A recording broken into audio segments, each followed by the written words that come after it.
மீண்டும் ஒரு சிறுகதையுடன் உங்களை சந்திக்கின்றேன். நீங்கள் தரும் ஆதரவுக்கு என் நன்றி. சிறுகதையின் தலைப்பு என் உயிர் நீதானே. தாரிணி விமான நிலையத்தில் ஹரியின் வருகைக்கு எதிர்பார்த்து காத்திருந்தாள். நேரம் 4 மணி என்று கடிகாரம் காட்ட சலித்து கொண்டாள். அவளது தந்தை மூர்த்தி, என்னம்மா காலத்தின் மீது கோபமா என்று மெல்ல கேட்டு சிரித்தார். போங்களப்பா, நீங்கள் வேறு கேலி செய்கிறீர்கள். கொஞ்சம் பொறுமை வேண்டும். இன்னும் 1 மணி நேரம் நாம் கடக்க வேண்டும். இங்கு என் மகளின் பரபரப்பு வரும் விமானத்துக்கு தெரியுமா என்ன? பெருமூச்சு விட்டார். தாரிணியை நினைக்கும் போது மூர்த்திக்கு கண் கலங்கின. சிறு வயது முதலே இந்த பாசமும் பரிவும் அவளோடு பிறந்தவை. தாய் சகோதரியை பார்க்க ஜெர்மன் நாட்டிற்கு சென்றபோதும் 3 நாட்கள் பசிக்கவில்லை என்று அடம்பிடித்து தாயின் பிரிவை தாங்க முடியாமல் பாடாய்ப்படுத்தினாள். நான் இவள் குணமறிந்து எவ்வளவு தூரம் புத்திமதி சொன்னேன். போதும், இந்த வருமானம், வாழ்க்கை எல்லாம் போதும் என்று சொல்லியும் கேட்கவே இல்லையே.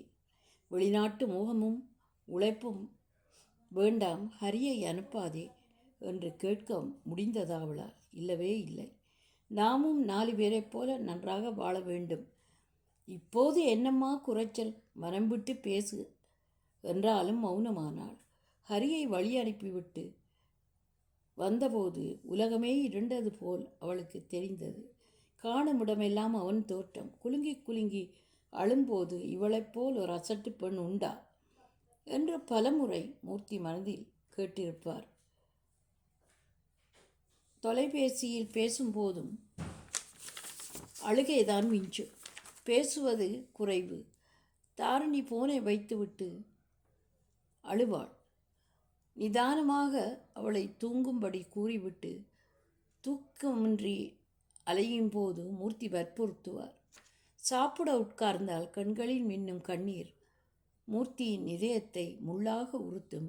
இப்படி ஒரே அடியாக உணவையும் வெறுத்து உறக்கத்தையும் வெறுத்தால் என்ன நடக்கும் என்று, இந்த பிரிவு அவசியமா என்று பலமுறை கேட்டாலும் விடை காண முடியாது. மௌனமாக அழுவாள். 6 மாதம் ஓடி போயிற்று. தாரிணியின் உடலில் பல மாற்றங்கள். செழுமையான உடல் மெலிந்து வாட்டம் காணத் தொடங்கியது. ஒட்டிய கன்னங்கள், தூக்கமின்றி குழிவிழுந்த கண்கள் எல்லாம் பார்க்க பார்க்க ஒரு வெறுமை தோற்றம் தெரிய தொடங்கியது. ஒரு நாள் மூர்த்தி ஹரிக்கு இவள் உறங்கும் வேளை பார்த்து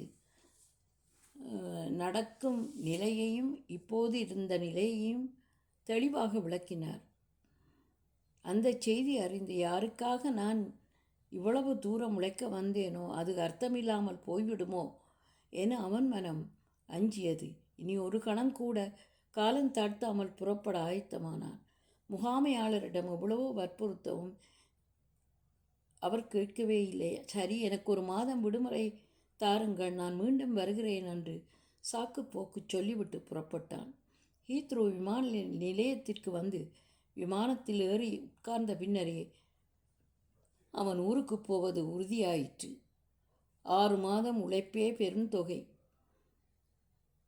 உண்மையான உழைப்பின் முன் முகாமையாளர் கெஞ்சியது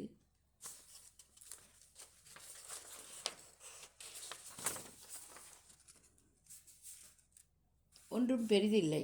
உண்மை எங்கும் வெல்லும் என்று சொல்லும் தாயின் அறிவுரை கேட்டது. ஆம், அவன் கடுமையாக உழைப்பில் வெற்றி கண்டவன்.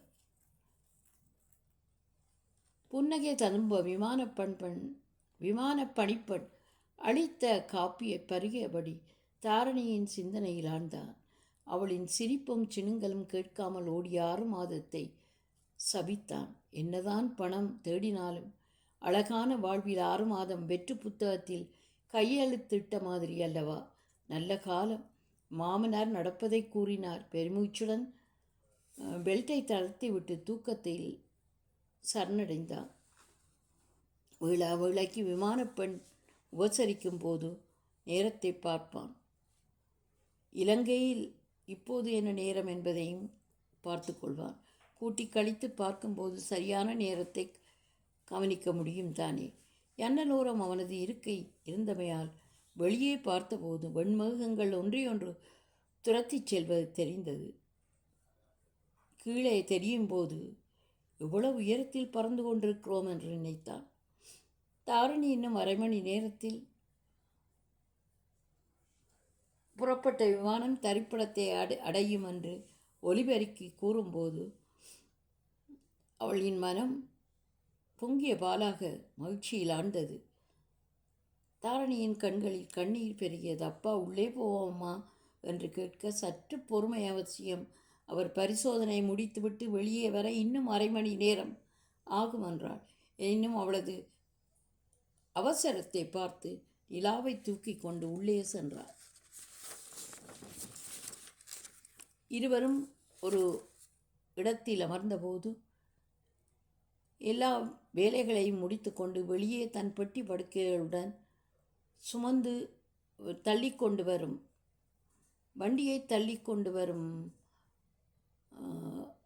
ஹரியை கண்டு நிலாவும் தாரணியும் முன்னே ஓடி வந்து கட்டிப்பிடிக்க, ஹரியால் அவளது மெலிந்த தோற்றத்தை பார்த்து கண்கள் கலங்கியது. தன் பிரிவில் இப்படி ஒரு தாக்கமா? கண்களில் கண்ணீர் பெருக பெட்டிகளுடன் காரில் ஏறி அமர்ந்தான். முன் சீட்டில் மூர்த்தி நிலாவை வைத்திருந்தார். பின் சீட்டில் தன் அருகே இருந்த தாரிணியிடம், இதற்காகவா என்னை வெளிநாட்டுக்கு கட்டாயப்படுத்தினீர்? தாரிணி கண்கள் கலங்க, எதுவும் வேண்டாம், நீங்கள்தான் என் உலகம், என் உயிர் எல்லாம். நீங்கள் இல்லாத உலகில் நான் இருப்பதை கூட விரும்பவில்லை. எல்லாம் நீங்கள் இருக்கும்போது அழகாக தெரிந்தது. நீங்கள் இல்லாத போது எதிலுமே உயிர் துடிப்பிருக்கவில்லை. என் உயிரும் நீங்கள்தான் என்பதை புரிந்து கொண்டேன் என விம்மினாள். அவளை அணைத்து சமாதானப்படுத்தினான் ஹரி. அவளது தூய்மையான அன்பின் முன் வசதி, வாழ்க்கை, மாட மாளிகை எல்லாமே அவனுக்கு துச்சமாக தெரிந்தது. நன்றி, வணக்கம். யாவும் கற்பனை. எழுதியவர் சத்யா சிவா.